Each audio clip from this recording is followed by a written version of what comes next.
Dans cette vidéo, je vais te montrer comment insérer plusieurs images directement dans Excel sans pour autant les placer dans chaque cellule une après l'autre.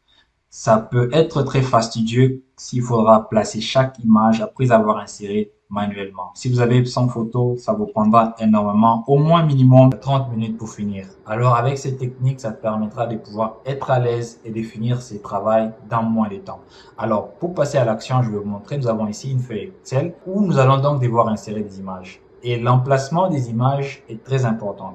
Alors, directement dans la feuille Excel, il faudra d'abord localiser où est-ce que vous voulez insérer les images. Moi, j'aimerais que ces images soient insérées ici. C'est la cellule D18. Ici, ce sera la première image que je vais placer là-bas. La dernière cellule, c'est ici la cellule D59. C'est là où j'aimerais faire l'emplacement de ma toute dernière photo. Ici, j'ai prévu avoir 42 images. Donc, on va devoir aller là où j'ai placé mes images. Du coup, je me retrouve ici dans ce fichier New Order.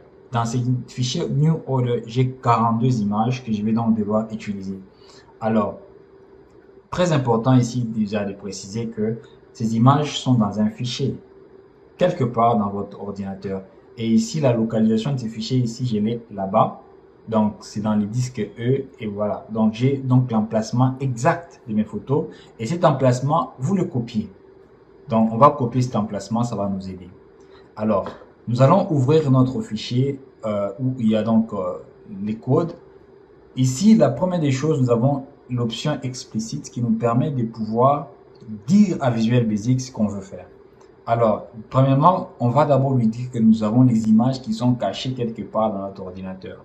Et donc, c'est ces fichiers-là, donc nous allons copier ça ici dans l'emplacement de notre que nous avons tout à l'heure là de copier. J'ai copié ça là-bas.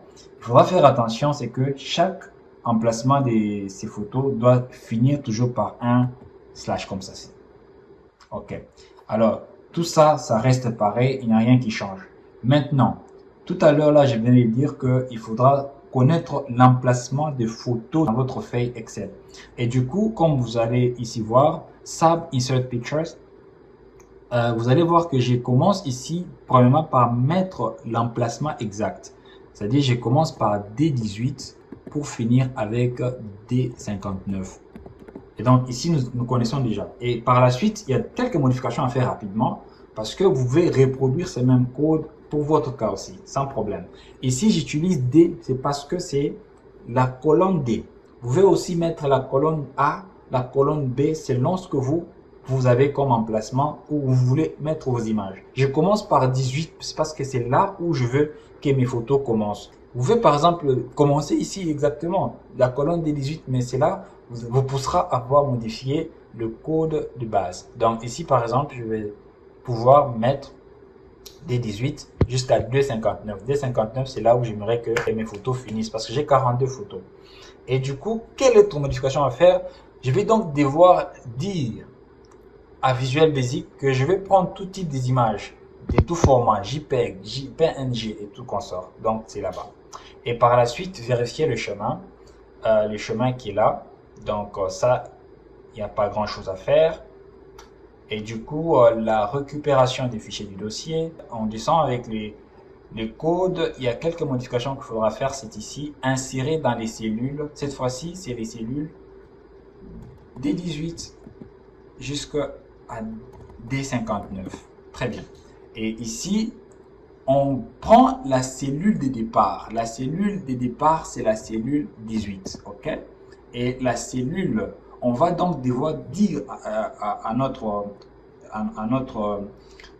application que non, on ne va pas dépasser la cellule 59. On doit s'arrêter exactement à la cellule 59. Donc, au lieu de 70, ici, je vais mettre D, R doit être supérieur à 59. Alors, du coup, ici, on ne dépasse pas la cellule des 59. Mais ici, je précise que si vous avez la possibilité de pouvoir utiliser d'autres colonnes, qu'est-ce que je suis en train de faire ici?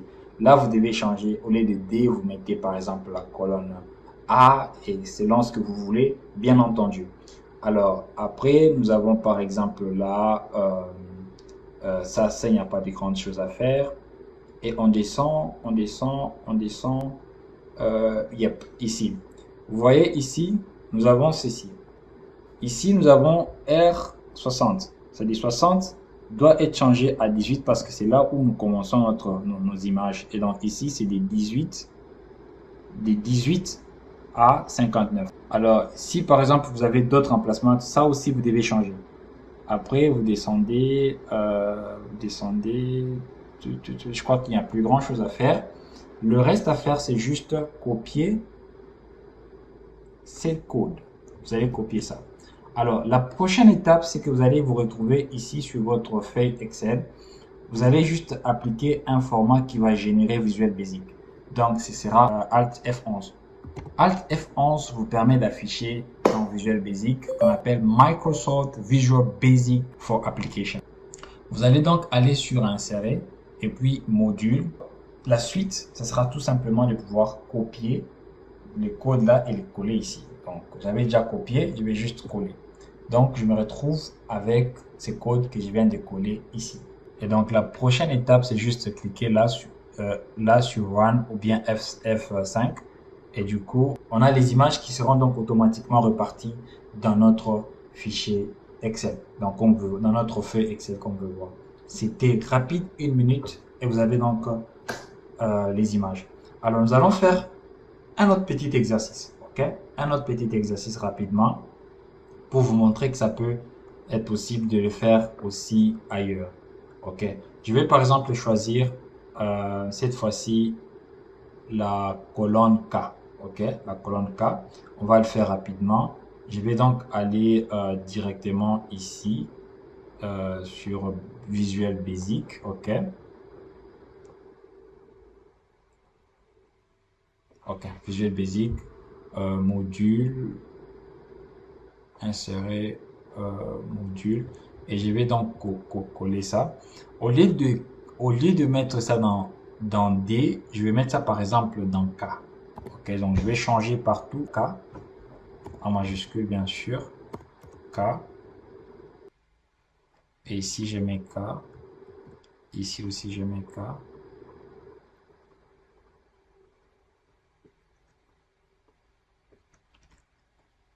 Et voilà. Et quoi d'autre? Voilà, je crois que c'est bon. Et du coup, j'ai un nouveau code que je vais donc devoir générer également. Et vous allez voir, hop, les images sont là. Donc, j'ai les images qui sont là. OK?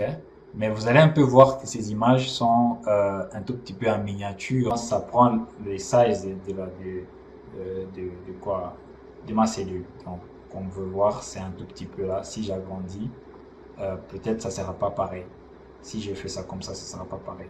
On va donc devoir peut-être expérimenter ça autrement. On va réessayer en agrandissant la cellule pour voir ce que ça va donner. Donc on va sur Visual Basic et puis on essaye de run again. Vous voyez. Donc c'est exactement ce que je venais de dire. Ça dépend de quel size que vous définissez pour votre cellule. Donc voilà un peu. Et là, ça prend exactement cette forme, comme je vous ai dit. Et voilà, donc c'est un tout petit peu ce que je voulais vous montrer. Et si ça vous a plu et que vous avez aimé, n'hésitez donc pas de partager la vidéo. Et surtout, n'hésite pas à t'abonner. On se retrouve dans une prochaine vidéo très bientôt. On garde contact.